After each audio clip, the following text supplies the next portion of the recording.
जय श्री गुरुवे नमः। गायत्री साधना की सुलभ सर्व सुलभ विधि।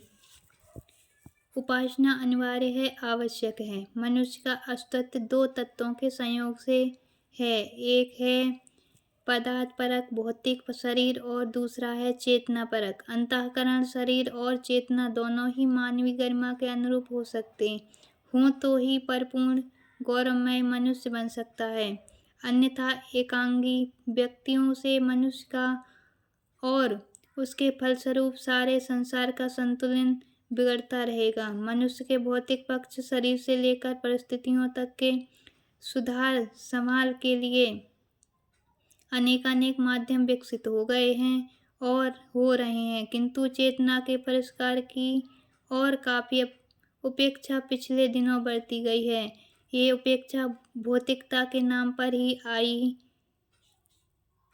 और धार्मिक मूढ़ताओं के कारण भी।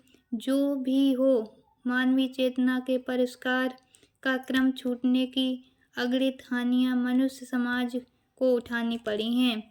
साधना संपन्नता बढ़ने पर ही सुख संतोष न बढ़ने का कारण यही है। चेतना परिष्कार का मानवीय अंतः स्थान को पुष्ट और प्रमाणिक बनाने का बहुत ही सशक्त माध्यम ईश्वर उपासना है। आज बड़े से बड़े वैज्ञानिक भी ब्रह्मांड व्यापी किसी चेतना सत्ता के अस्तित्व को स्वीकार करने लगे हैं। इसकी उपस्थिति का अभ्यास ब्रह्मांड से लेकर परमाणु तक में होता है। इसी महत्व चेतना का अंश मनुष्य के अंदर भी है। उसी के नाते मनुष्य अद्भुत अनुपम कहा जा सकता है। उस चेतना के धूमिल पड़ते ही मनुष्य और पशु में नहीं के बराबर ही अंतर रह जाता है। अंत चेतना को जीवंत एवं प्रखर बनाए रखने का एक ही माध्यम है, उसे महत्व चेतना से संबंध रखना, उस संबंध को अधिक संगन अधिक सशक्त बनाना। ईश्वर उपासना इसी प्रक्रिया के विधि विधान का नाम है। बिजली घर के साथ संबंध जुड़े रहने पर ही बिजली के बल्ब, पंखे, हीटर, रेडियो आदि में गतिशीलता रहती है। संबंध कट जाने पर ये सब यंत्र ठीक रहने पर भी निष्क्रिय बन जाते हैं।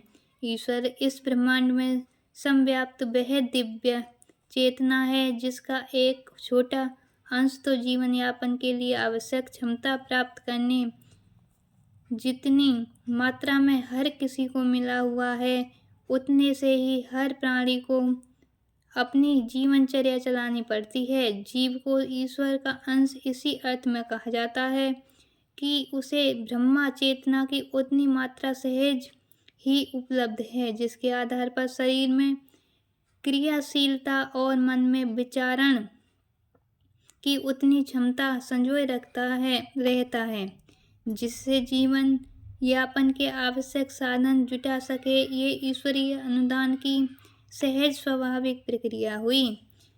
इससे आगे की बात यह है कि चेतना के उस विशाल सागर में से प्रयत्न पूर्वक अधिक मात्रा में विशिष्टता खींची और धारण की जा सके। इसी प्रयास पुरुषार्थ को उपासना कहते हैं। सूर्य की धूप हर जगह एक जैसी पड़ती है, पर अतिशी शीशे पर कुछ किरणें एकत्र करने भर से आग जलने जैसी गर्मी उत्पन्न हो सकती है।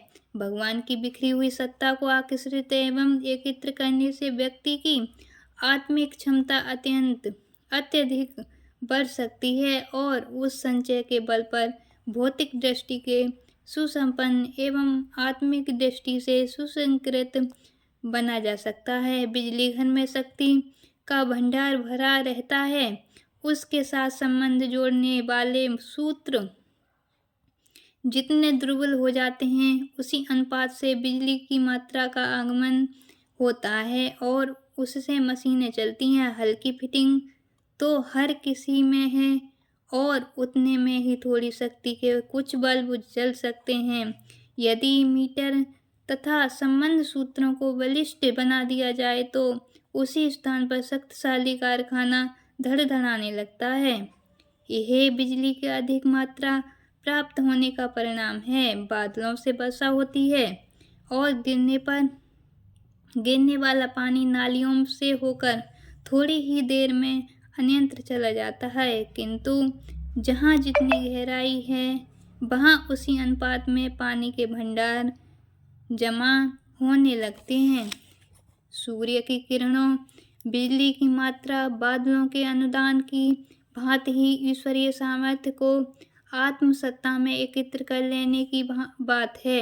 ये कार्य उपासना द्वारा ही संभव हो सकता है। यदि उसे मात्र क्रिया कृत्य तक सीमित ना किया जाए और चिंतन मनन के तत्वों को जोड़कर रखा जाए तो निसंदेह उपासना बहुत ही फलवती होती है। जय श्री गुरुदेव।